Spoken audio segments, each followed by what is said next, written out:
Oh, Lucy, is it? Yes. Hello, my name's Chester, please. Look, it's Steph in 2 seconds. Yes. Yeah, thank you. Yeah, not a problem.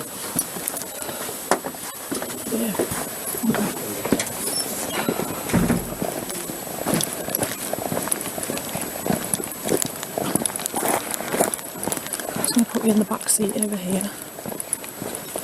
Hold on, man, to get the seat. Okay, just take a seat in there for me, Lucy. I'll move that seat forward a bit shortly. Yeah, I've just had knee surgery. So. Oh, right, okay.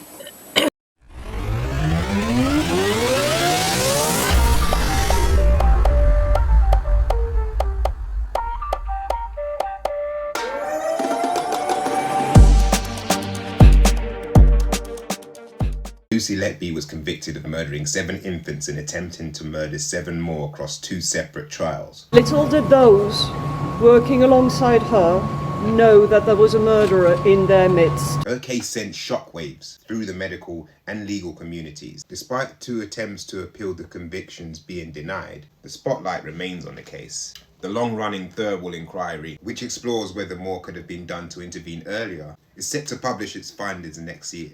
Still, public and professional scrutiny over the safety of her convictions continues to intensify, with some voices questioning whether justice was truly served. This is a potential miscarriage of justice. An international group of prominent medical experts has been reassessing the clinical evidence, working closely with Letby's newly appointed legal team and appearing at multiple briefings to share their concerns. In summary, we did not find any murders. Lawyers acting on behalf of the baby's families insist that the convictions were based on solid evidence. They caution that public speculation only serves to reopen emotional wounds and deepen the distress of those already grieving. People should remember that the dead and harmed are not public property.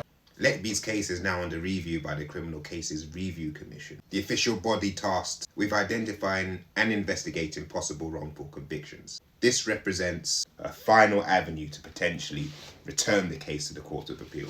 For the first time, a senior coroner's office involved in the early stages of the investigation has gone public. Did you have any? It was May 2017. I was asked to attend a goal group meeting. That is a very high level meeting with senior police officers to determine the direction of that investigation. Do you remember what was discussed there?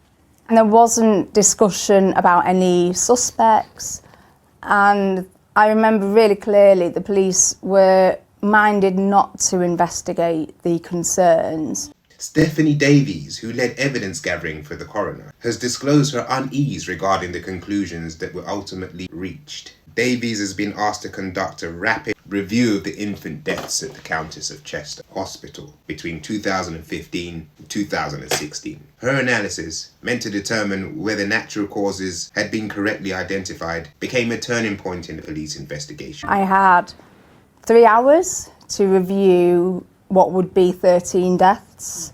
Did the police tell you why they wanted it to be done so quickly? The impression I got, and this was my interpretation, they were going to go back to the hospital and say, we're not investigating. In a nutshell, what did you tell the police about your findings? They appeared to be natural causes, but there were missing jigsaw pieces in some of the post-mortem reports. So I said, if you go ahead with an investigation, you may find those missing pieces and the cause of deaths may need to be amended. So around a week later, my line manager, who went on to be the senior investigating officer, he said that my review was one of the main reasons the police decided to investigate. How did you feel that your review was one of the main reasons that the police were sort of pursuing these inquiries? I was quite shocked, actually. There was no evidence anywhere of deliberate harm. When the guilty verdict came through, is that what you'd expected? I was expecting the jury to find Lucy Letby not guilty. I then doubted myself and I thought she must be a murderer. She later submitted a formal statement to the Thirlwall inquiry, outlining her role in describing the investigation as a near miss, as police nearly chose not to proceed. Upon revisiting her original report months later, she was struck by major discrepancies between the initial medical conclusions and the prosecution's narrative during trial. I saw the original causes of deaths And I compared it, I thought, what are the amended causes of deaths now? And they were so different. Air embolism, overfeeding of milk, insulin. And I thought, hang on a minute, you know, we've got such detailed causes of deaths. So how have we now gone from, you know, having a partial cause of death to something entirely different? And I thought, what's the scientific basis for these new causes of death? Since the convictions, Letby's new legal team has twice addressed the media to highlight new evidence. A panel of international specialists organised by renowned neonatologist Professor Shu Li raised serious doubts about the use of his research. His 1989 study on air embolism, he says, was taken out of context and misapplied by prosecution experts to support their case. We did not find any murders. In all cases, death or injury were due to natural causes or just bad medical care.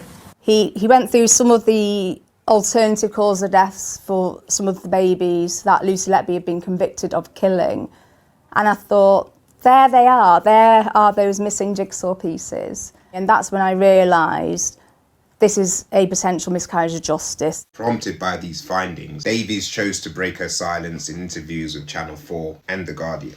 One example stood out in her mind, an incident involving Baby O, a key figure in the case. She noted the coroner had never been informed of a particular medical procedure performed on the infant. There was mention of an attempted needle aspiration due to the distended stomach of this baby.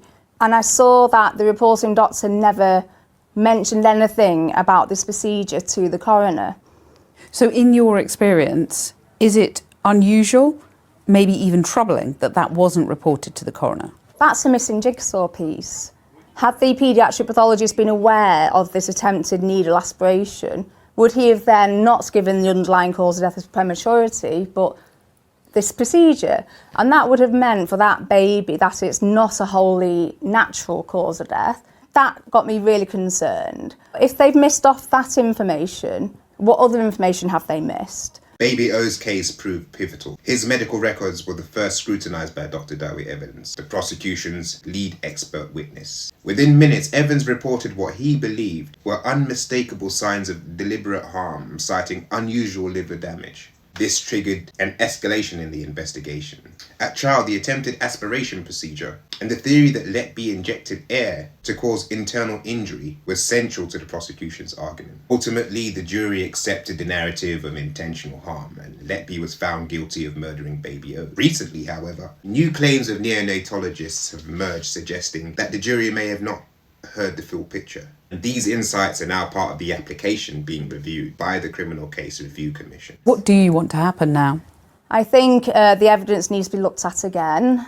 It's in the public interest.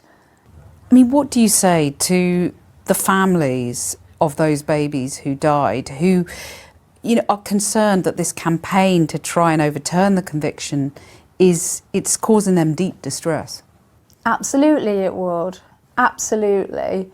I think the last 10 years has been absolute hell for them.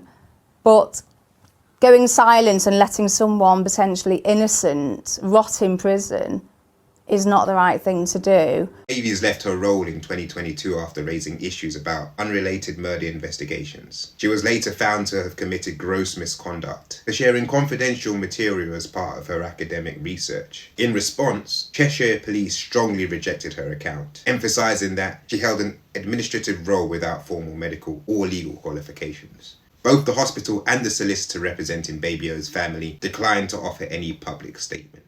I've been investigating deaths for almost 20 years. I have an academic background in forensic psychology, forensic science, more recently forensic medicine. And it's about recognising that you may not always get things right, and when new evidence is presented, having that flexibility to change your mindset.